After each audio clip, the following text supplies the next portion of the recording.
My name is Dakota Wells, and the night my father broke me wasn't on a battlefield. It was at my sister's wedding. He lifted his glass, smiling that perfect crowd-pleasing smile. Dakota works with radios, he said. At least she's safe behind a desk.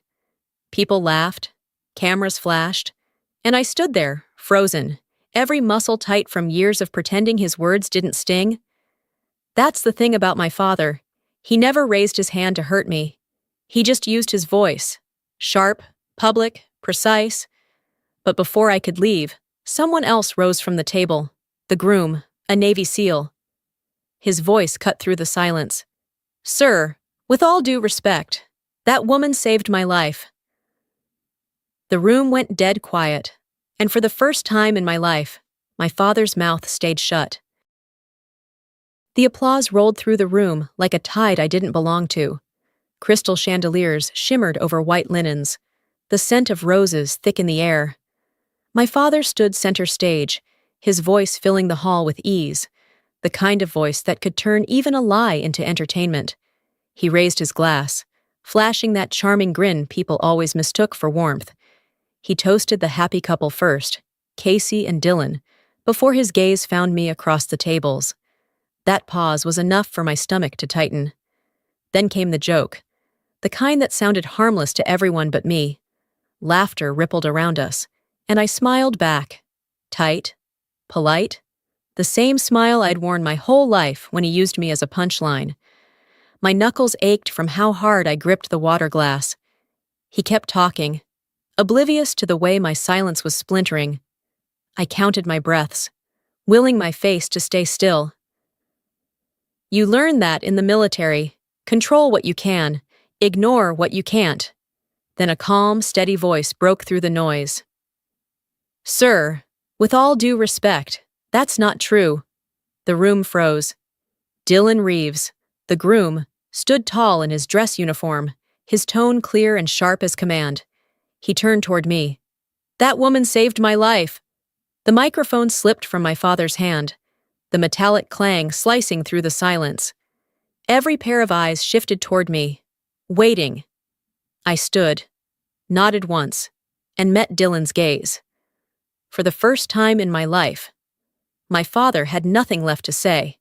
I left the reception just as the band shifted into "At Last." No one tried to stop me. Casey's eyes followed me, red and glassy. My father stood frozen near the microphone that had rolled to the floor, the symbol of his control lying mute at his feet. By morning, my phone was lit up with messages. "You overreacted. It was just a joke. Everyone knew that. You embarrassed me in front of family." I deleted them one by one until the screen went black again. Then I opened my banking app. Cancel recurring transfer. For 3 years, I had wired him $1,500 every month to help keep the Wells Ranch from foreclosure, a property he called the family's legacy. When the notification flashed, transaction canceled successfully, a strange calm washed over me. For the first time, I felt unchained. That night, I sat on my apartment balcony, Austin's air dry and warm, the hum of passing cars blurred into the memory of a sandstorm, Balad Air Base. Iraq. The radar jammed, visibility gone, and I had one helicopter left with fuel to make a single run. 6 men were trapped. I still remember the static on the radio, the heavy breathing, the voice that cut through chaos. Steady, low, unshaken. "Roger, we'll hold." Back then, I didn't know their names, only that they were waiting on my signal to live. Now I did. The voice that night belonged to my sister's new husband, the man my father once said I saved by sitting in air conditioning. I laughed softly to myself, not out of bitterness, but out of clarity. Some truths don't need to hurt anymore. They just stop surprising you. Within 3 days, the internet had devoured the story. The clip titled "Navy SEAL Salutes Bride's Sister" hit 2 million views. Morning shows replayed my father's smirk, Dylan's correction, and my silence. The caption read, "Air Force officer humiliated by father, honored by SEAL son-in-law." I turned the TV off. The phone rang again. "Linda," she whispered. Your father's miserable. He can't stand being called a bad dad. I asked her quietly. Did he feel miserable when he humiliated me in front of everyone? She didn't answer. The line went dead. Later that afternoon, a journalist reached out for an interview. I declined. An hour after that, a message came from Maxwell Air Base. HQ wants to talk to you. For a moment, my stomach clenched. I thought I was being reprimanded. Instead, they commended how I'd handled myself, no statements, no drama, and offered a transfer to Florida, a new assignment in Pensacola to develop a joint air-sea coordination program. I said yes without hesitation, not to escape, but to breathe somewhere that didn't worship appearances more than integrity. That evening, as I packed, a final email from my father appeared. So you're really walking away from this family? I stared at the words, then typed back slowly. No, Dad. I'm walking away from the version of it that never felt real. Then I shut the laptop. The hum of the city outside faded, replaced by a silence that, for the first time, felt entirely mine. 3 days after leaving Texas, I flew back to Maxwell to close out my transfer paperwork. News of the wedding hadn't died down.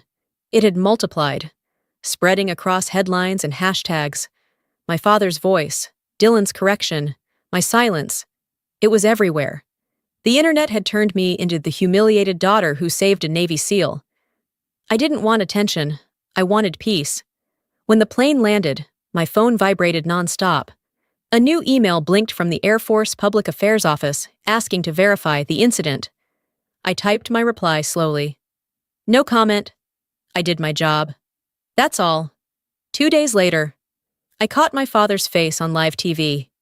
He looked polished, rehearsed, damage control disguised as pride. He told the reporter he was proud, that it had all been a misunderstanding. When asked if he knew about my commendations, he laughed lightly, said, I think she mentioned it once, but I don't recall the details. I shut the television off. Not angry, just hollow. The way he said she instead of my daughter cut sharper than anything else. That night, Linda called. Her voice trembled. He's falling apart, she said. They pulled his contracts. He says only you can fix this. I stared out the window, the glow of the runway lights cutting through the dark. I've saved people from gunfire. Linda, I can't save him from his own ego. Then I hung up. By the end of the week, an email arrived from command headquarters. I'd been promoted to lieutenant colonel and assigned to spearhead a new joint air-sea coordination program in Pensacola. It meant leaving Texas entirely, its gossip, its ghosts. I laughed quietly to myself. My father would probably have to Google what an O5 was. A final message arrived minutes later, from Dylan Reeves.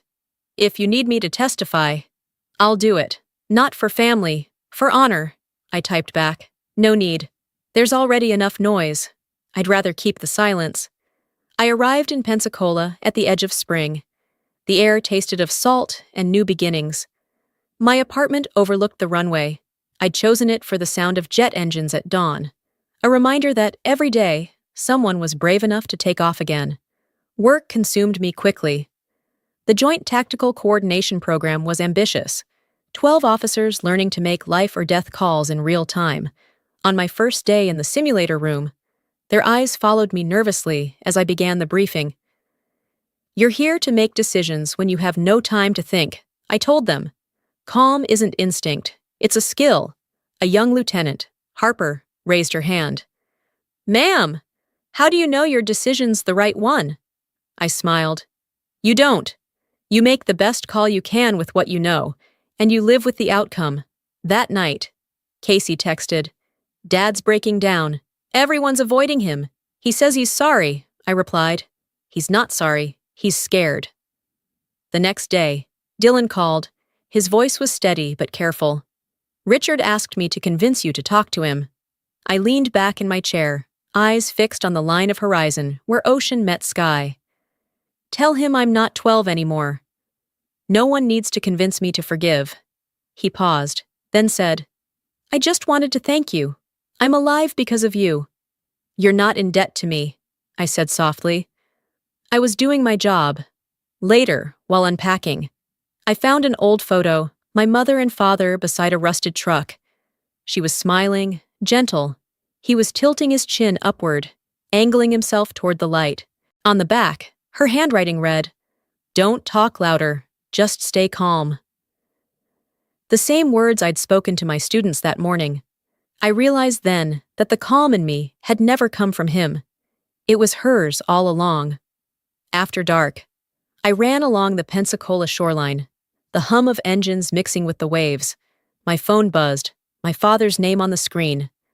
I stopped, let it ring until it went silent, then turned the sound off. Sometimes not answering is the only way to be heard. I never liked ceremonies. They praised victories, but never mentioned the cost. Still, when the Veterans Gala in Pensacola asked me to speak on Calm Under Fire, I couldn't refuse. The ballroom overlooked the Gulf, uniforms crisp, medals gleaming under soft lights. When my name was called, I walked to the stage, my steps measured and quiet. Service isn't about glory, I said. It's about precision, patience, and faith. When the world is burning, your job isn't always to fight the fire. It's to keep your voice steady so others can move. The room fell silent. I spoke of the sandstorm in Iraq, the mission that almost failed, the night I was just a voice guiding strangers home. Leadership isn't always loud. Then the lights flickered. At the back row sat Richard Wells. Dark suit, eyes lowered. He wasn't invited. Maybe Casey told him? Maybe he needed to see. My pulse quickened, but my voice stayed even. Sometimes, silence saves lives. Applause came, soft, respectful. Later, on the balcony, I felt the sea breeze mixing with the low hum of jets. Behind me, his voice broke the wind. "Dakota, I don't know what to say, but now I understand why they call you Echo 7. I wish I'd known sooner. Better late than never." I said. We stood there, no anger left, just quiet. Before leaving, he handed me an envelope. "I wrote this before I came." He said, "You don't have to read it." I nodded, watching him disappear into the night as the flag outside fluttered in the wind. For 3 days. The envelope stayed unopened beside my coffee mug. Hold steady. Then an email came from Dylan. "Casey said your speech was incredible. Your father told me." For the first time, I didn't need to be the one holding the mic. I opened the letter that night. His handwriting was careful, deliberate. I made jokes to hide fear. Fear that you didn't need me. I was right, you don't. But I still hope one day you'll let me listen. I folded the pages. No tears, just calm. The phone rang. "Casey, Dad wants to visit the base," she said. "He wants to see what you really do." I looked at the letter, then at the dark ocean beyond the window. "All right," I said. Once. Outside, a training jet crossed the night sky. Lights blinking steady, the hum constant and sure. Still holding steady, I whispered. He arrived on a bright morning, sunlight spilling across the tarmac. His old pickup stopped just beyond the security gate of Pensacola Base. The paint faded, the bed dented. The sea wind whipped the American flag above the main post. I waited by the fence line in full dress blues, shoes polished until they caught the light. When he stepped out, he hesitated before smiling. "You look more like your mother than ever." "So I've been told," I said evenly. I led him through the training compound. Inside the simulation bay, young officers worked through mock rescue drills, radio chatter, emergency codes, maps flashing red. When I entered, they rose as one. "Ma'am!" Their voices carried a rhythm of precision. My father's eyes widened. "You command all of them?" "No," I said. "I teach them how to command themselves." He stayed quiet as I ran the next exercise. A stranded search team, failing comms, 8 minutes left on the clock. My tone stayed even, giving orders, adjusting flight paths, counting seconds. When the system beeped mission success, the room erupted in applause. He stood motionless, the noise fading around him. Then softly, he asked, "You're not afraid, knowing lives depend on you?" I met his eyes. "You taught me never to show weakness. I just learned to use it differently." We ate afterward in the mess hall, cold cuts, black coffee, no ceremony. The silence between us no longer carried disdain, only respect. Before he left, he placed a metal mug on the table. The words, "Hold steady," were engraved across it. "Dylan sent this," he said. He told me that voice kept him alive. My fingers brushed the steel, and the weight I'd carried for years finally eased. As his truck rolled away, I watched the taillights vanish beyond the gate. For the first time, I didn't see the man who'd hurt me, just one trying, finally, to be a father. A year passed quietly, the kind of year that doesn't announce itself, just unfolds. Steady and sure. My rank changed to lieutenant colonel, but life at Pensacola stayed the same. Classes, drills, the hum of engines over the bay. Somewhere along the line, I realized that teaching others how to stay calm wasn't just training them, it was retraining me. Each morning, I stood before my students and repeated the same truth I'd learned the hard way. Control isn't about silence, it's about choice. Then, slowly, something shifted. Every month. My father called, not to apologize, not to relive the past, just to listen. He'd ask small questions, if I was flying, if I'd been sleeping enough, if the sea air ever got too heavy. I answered simply, without resentment. We spoke like two people who had both been broken in different ways, neither trying to win anymore. For the first time, our silence wasn't a wall, it was a bridge. One afternoon, I supervised the final test for Lieutenant Harper. She guided her rescue team through a simulated blackout, cool, decisive, unshaken. When it ended in success, the room burst into quiet pride. Harper turned, tears bright in her eyes, and threw her arms around me. "Ma'am, I'm not afraid anymore." I smiled. "Fear's a compass," I told her. "It only matters that you know which way it's pointing." That evening, a sealed envelope waited on my desk from the command office. Inside was a copy of a letter forwarded from Air Force headquarters. I used to look down on people like my daughter. Now I understand. This country stands because of those who serve without applause. Signed, Richard Wells, father of Lettie, Cole, Dakota Wells. I read it twice, then folded it carefully. My smile came not because he called me his daughter, but because, for once, he got the words right. Later that night, when I returned to my apartment, a small box sat by the door. Casey's handwriting covered the label. Inside was a photo of her newborn son, tiny and red-faced, wrapped in a navy blanket. Beneath it, a note. "Meet Evan Dakota Reeves." I set the picture beside the metal mug that read, "Hold steady." The two seemed to belong together. One from the past, one from whatever comes next. For the first time in years, my home didn't feel like a place I was staying in between missions. It felt like a life I'd finally earned. Late afternoon, the wind swept across the runway, carrying salt and sunlight together. The Florida sky deepened into amber and violet as the training squadron taxied into formation. 4 jets lifted off in perfect unison, slicing through the horizon like arrows drawn by patience. My phone buzzed in my pocket. A message from Casey. "Dad says hello. He just watched a feature about your base. He told me he hears your voice now in every engine that takes off." I stared at the message for a long moment, then looked up. The jets were already climbing, their roar fading into a steady hum. I closed my eyes and listened, not just to the sound, but to the stillness beneath it. Sometimes, the best thing you can say is nothing at all. I walked toward the security fence and rested my hands on the cold steel. Beyond it, the runway shimmered under the setting sun. Planes disappeared into a low curtain of clouds, leaving faint white trails that dissolved almost as quickly as they appeared. I thought of the last time my father held a microphone, and the first time he chose silence instead. It had taken him a lifetime, maybe a war of his own, to learn what listening really meant.